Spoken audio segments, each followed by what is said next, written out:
नमस्कार दोस्तों, हर्ष कुष्ट agency blog में आपका स्वागत है। आज हम आपको सुनाने जा रहे हैं देवउत्थान की कहानी के बारे में कि क्यों यह ग्यारस के दिन ही मनाई जाती है। और हमारे देवउत्थान एकादशी कार्तिक माह के शुक्ल पक्ष की एकादशी तिथि को कहते हैं। इस दिन भगवान विष्णु के साथ समस्त 4 महीने की निद्रा के बाद देवी देवता उठते हैं, सृष्टि का कार्यभार संभालते हैं। इस दिन भगवान विष्णु की विधि विधान से पूजा की जाती है और उनकी प्रिय वस्तुओं का भोग लगाया जाता है। इसके साथ ही पूजा में देवउत्थान एकादशी का व्रत कथा पाठ किया जाता है। एक राजा के राज्य में सभी लोग एकादशी का व्रत रखते थे। प्रजा तथा नौकर चाकर से लेकर पशुओं तक को एकादशी के दिन अन्न नहीं दिया जाता था।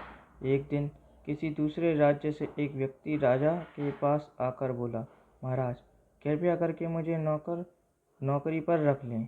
तब राजा ने उसके सामने एक शर्त रखी थी। उसने वह शर्त मान ली, किंतु रोज तो उसे खाना खाने को मिलेगा, परंतु एकादशी को उसे खाने को अन्न नहीं दिया जाएगा। उस व्यक्ति ने उस समय तो हाँ कर ली, पर एकादशी के दिन जब उसे फलाहार का सामान दिया गया तो वह राजा के सामने जाकर गिड़गिड़ाने लगा, महाराज, इससे मेरा पेट नहीं भरेगा, मैं भूखा ही मर जाऊंगा, मुझे अन्न दे दो। राजा ने उसे शर्त की बात याद दिलाई, पर वह अन्न छोड़ने को राजी नहीं हुआ। तब राजा ने उसे आटा, दाल, चावल आदि दिया। वह नित्य की तरह नदी पर पहुंचा और स्नान कर भोजन पकाने लगा। जब भोजन बन गया तो वह भगवान को बुलाने लगा, आओ भगवान, भोजन तैयार है। उसके बुलाने पर पीताम्बर धारण किए भगवान चतुर्भुज रूप में आ पहुँचे तथा प्रेम से उसके साथ भोजन करने लगे। भोजन आदि करके भगवान अंतर्ध्यान हो गए। वह अपने काम पर चला गया।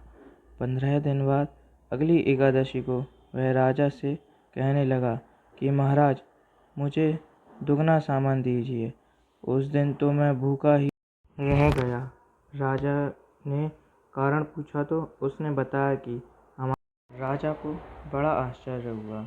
वह बोला, मैं नहीं मान सकता कि भगवान तुम्हारे साथ खाते हैं। मैं तो इतना व्रत रखता हूँ, पूजा करता हूँ, पर भगवान ने मुझे कभी दर्शन नहीं दिए।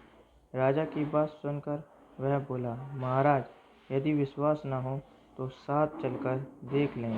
राजा एक पेड़ के पीछे छिपकर बैठ गया। उस व्यक्ति ने भोजन बनाया तथा भगवान को शाम तक पुकारता रहा, परंतु भगवान न आए। अंत में उसने कहा, हे भगवान, यदि आप नहीं आए तो मैं नदी में कूदकर प्राण त्याग दूंगा। लेकिन भगवान नहीं आए। तब प्राण त्यागने के उद्देश्य से नदी की तरफ बढ़ा। प्राण त्यागने का उसका दृढ़ इरादा जान शीघ्र ही भगवान ने प्रकट होकर उसे रोक दिया और साथ बैठकर भोजन करने लगे। खा पीकर वे उसे अपने विमान में बिठाकर अपने धाम ले गए। वह देख राजा ने सोचा कि व्रत उपवास से तब तक कोई फायदा नहीं होता जब तक मन शुद्ध ना हो। इससे राजा को ज्ञान मिला।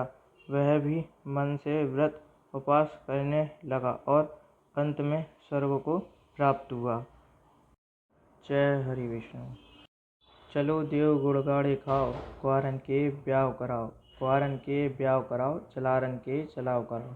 हमारे बुंदेलखंड में तो यही बोला जाता है। आपके यहाँ क्या बोला जाता है, कमेंट में ज़रूर बताएं।